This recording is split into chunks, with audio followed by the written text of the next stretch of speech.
Hello, bachcho. Let's read out the questions. Question says a small object is placed at of large evacuated hollow spherical container. Assume that the container is maintained at 0 Kelvin. At time t equals to 0, the temperature of the object is 200 Kelvin. The temperature of the object becomes 100 Kelvin at t equals to T1 and 50 Kelvin at t equals to T2.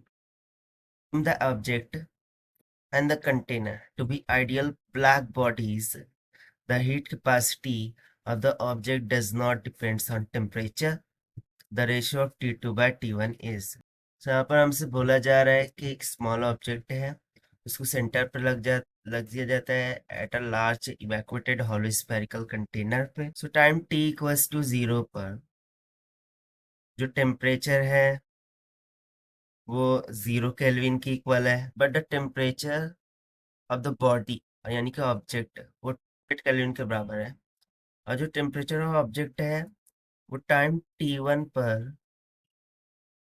100 kelvin की equal हो जाता है। उस तरीके से at time T2 temperature of the body 50 kelvin की equal होता है।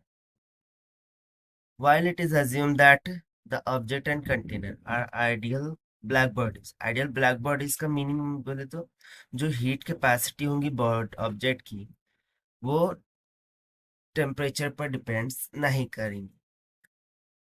सो उसी के साथ साथ हमें रेशियो निकालना है T2 बाय T1 का। चलिए स्टार्ट करते हैं सोल्यूशन से, but before of its let's talk about the key concept which we are going to use here for this question. So basically we know an equation that is minus of ms dt by dt, this is equals to dq by dt, that is rate of heat transfer के equal होता है।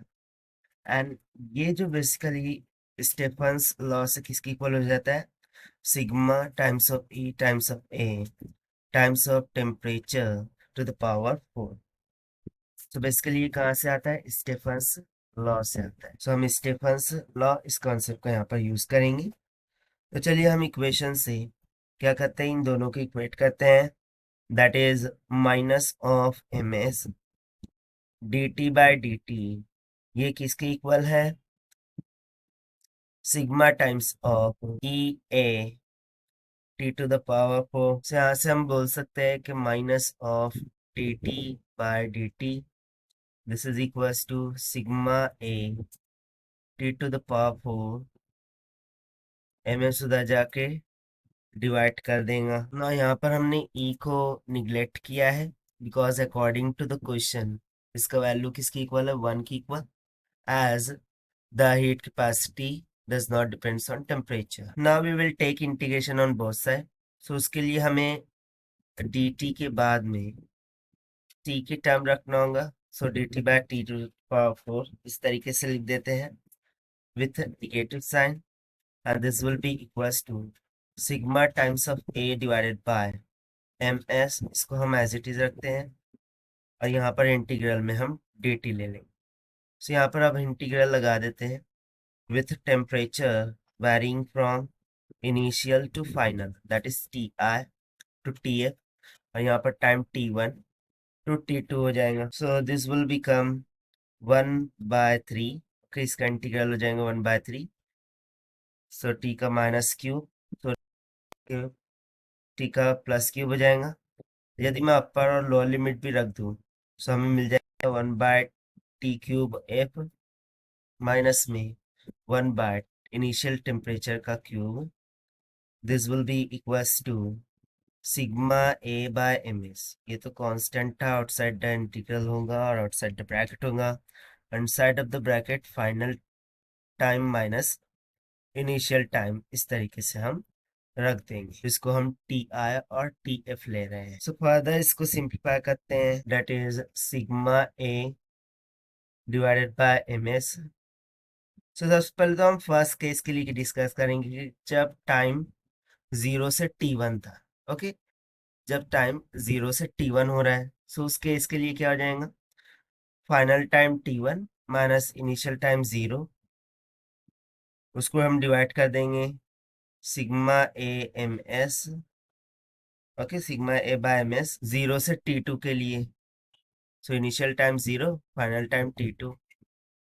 सो on to the other side ये हो जाएगा 1/3 into the bracket 1 by, so at time T1 temperature कितना था 100, उसका whole cube minus of initially कितना था एट टाइम 0 200, उसका होल क्यूब, इसको डिवाइड कर देंगे। सो डिविडेंड में हो जाएगा 1/3। अब यहाँ पर भी फाइनल टेम्परेचर क्या था सेकंड केस में 50 केल्विन, माइनस ऑफ इनिशियल तो 200 था, सो 200 का क्यूब। तो चलिए अब इसको हम सिंप्लीफाई करते हैं।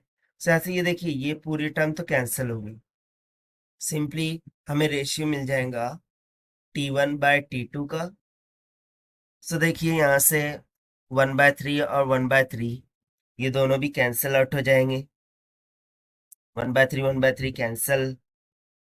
सो रिमेनिंग क्या हो जाएगा 200 का क्यूब माइनस ऑफ 100 क्यूब, इसके डिविडेंड में चल रहा है 100 का क्यूब मल्टीप्लाई बाय 200 का cube and that whole divided by, यहाँ पे डिनोमिनेटर में क्या चल रहा था 200 का क्यूब माइनस में 50 का cube, this is divided by 50 cube 200 का क्यूब। सो देखिए 200 क्यूब कैंसल। हम यदि फर्दर सिंप्लीफाई करें तो T1/T2 this will comes out equals to 4 cube minus 2 cube by 2 cube divided by 4 cube minus 1 cube, यानी कि हमने जीरोस को कैंसिल आउट किया। So finally it will comes 56 by 5 into 63 which will be goes to 1/9।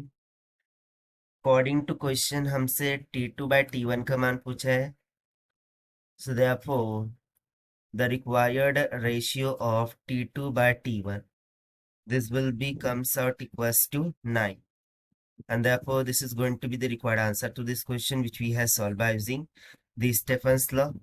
So this is the required solution. I hope you understand it well. Best of luck. Thank you.